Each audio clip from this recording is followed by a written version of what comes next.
اور جب ابراہیم نے اللہ سے عرض کیا کہ اے پروردگار مجھے دکھا کہ تو مردوں کو کیوں کر زندہ کرے گا، اللہ نے فرمایا کیا تم نے اس بات کا یقین نہیں کیا؟ انہوں نے کہا کیوں نہیں، لیکن میں دیکھنا اس لیے چاہتا ہوں کہ میرا دل اطمینان کامل حاصل کر لے۔ فرمایا کہ 4 پرندے لے لو،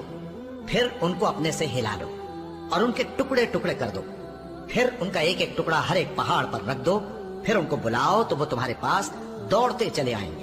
اور جان رکھو کہ اللہ غالب ہے، صاحب حکمت ہے۔ جو لوگ اپنا مال اللہ کی راہ میں خرچ کرتے ہیں ان کے مال کی مثال اس دانے کی سی ہے جس سے 7 بالیں اگیں اور ہر ایک بال میں 100 دانے ہوں، اور اللہ جس کے اجر کو چاہتا ہے اور زیادہ کرتا ہے، اور اللہ کشائش والا ہے، سب کچھ جاننے والا ہے۔ جو لوگ اپنا مال اللہ کے راستے میں صرف کرتے ہیں